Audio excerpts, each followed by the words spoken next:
Magandang umaga po at live mula dito sa Pag-asa Weather Forecasting Center. Narito na ang lagay ng ating panahon ngayong araw nga ng Linggo, September 7, 2025.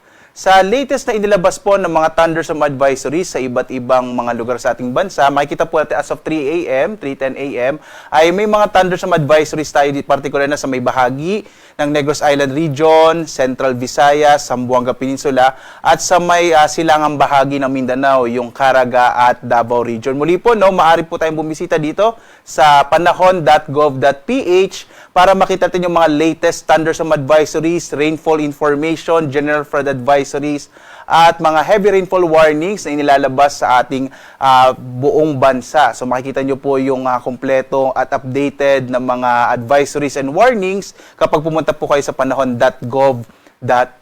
So, bumisita na po kayo dito sa ating website. Samantala naman, sa ating latest satellite images, makikita po natin na patuloy ang pag-iral ng southwest monsoon o habagat, partikular na sa may kanlurang bahagi ng northern and central Luzon, habang yung binabantayan po rin po natin bagamat nasa labas na ng Philippine Area of Responsibility, ito po yung bagyong Lani na nasa labas na ng PAR at huling namatan 640 kilometro kanluran ng Lawag City, Ilocos Norte. Ito nga po si formerly Lani ay naging isang ganap na tropical storm at may international name na Tapa. Alam niyo po yung Tapa ay mula po yan sa bansang Malaysia na ang ibig sabihin ay freshwater large catfish or sa atin ay hito.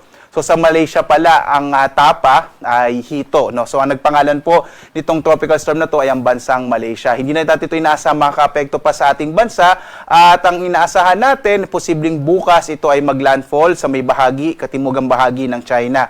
Makikita naman natin, malaking bahagi ng ating bansa, bagamat may southwest monsoon pa rin, generally po, fair weather or mga isolated rain showers and thunderstorm ang mararanasan sa malaking bahagi ng ating kapuluan. At maliban nga dito sa bagyong si Tapa, dati po ay si Lani, ay wala tayong minomonitor na anumang low pressure area sa loob ng Philippine Area of Responsibility at maging sa labas. Posible nga po ngayong linggo, maliit yung chance na magkaroon tayo ng bagyo.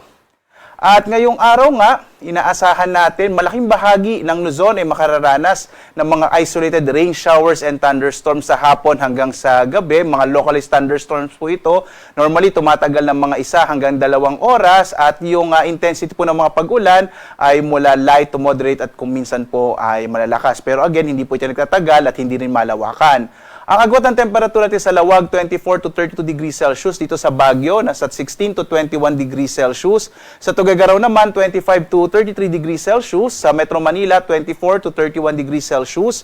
Sa bahagi naman ng Tagaytay, 22 to 29 degrees Celsius. Habang sa Legazpi ay 25 to 31 degrees Celsius. Dito naman sa Palawan, Visayas at Mindanao, makikita rin natin, generally fair weather ang magiging taya ng ating panahon sa Palawan. Agwat ng temperatura sa Calayan Islands, 25 to 32 degrees Celsius. Sa Puerto Princesa naman, 25 to 32 degrees Celsius. Malaking bahagi din po ng Kabisayaan ay makararanas ng mga isolated rain showers and thunderstorms, kadalasan sa hapon hanggang sa gabi. Agwat ng temperatura natin sa Iloilo, 24 to 33 degrees Celsius. Sa Cebu naman, 24 to 32 degrees Celsius. Habang sa Tacloban, 27 to 32 degrees Celsius. Ang malaking bahagi din po ng Mindanao ay makararanas ng bahagyang maulap hanggang sa maulap na kalangitan na may mga pulupulong pag-ulan, pagkidlat, pagkulog, lalo na bandang hapon hanggang sa gabi. Mas malaki po yung tsansa ng medyo maulap na kalangitan sa may silangang bahagi or sa eastern section ng Mindanao, particular na sa Caraga at Davao Region, lalo na po bandang mamayang hapon hanggang sa gabi sa inaasa ating pag-iral ng easterlies o yung hangin nagmumula sa Karagatang Pasipiko. Agwat ang temperatura sa Zamboanga, 24 to 32 degrees Celsius. Sa Cagayan de Oro naman, 24 to 31 degrees Celsius. Habang sa Davao, 25 to 32 degrees Celsius. At ngayong araw nga po, wala pa rin tayong nakataas na gale warning, banayad hanggang sa katamtaman ng inaasahang magiging lagay ng ating karagatan. Maaaring pumalaot yung mga sakyang pandag at mga bangka sa mga baybayin na ating bansa. Bagamat mag-ingat pa rin po kung minsan kapag may mga thunderstorms, nagpapalakas ito ng alon ng ating karagatan. At sa susunod po na 4 na araw, inaasahan natin ang patuloy na pag-iral po ng southwest monsoon. Bukas naman, maaring umiral itong easterlies na siya magdadala ng maulap na kalangitan na may kalat-kalat na mga pag-ulan. Pagkilat-pagkulog lalong-lalo na sa may bahagi ng Caraga at Davao Region. Pero inaasahan natin pagdating ng araw ng Martes, hanggang Friday or hanggang Thursday po, ina-expect po natin generally fair weather sa malaking bahagi ng ating bansa, although posible pa rin yung mga thunderstorm sa hapon hanggang sa gabi.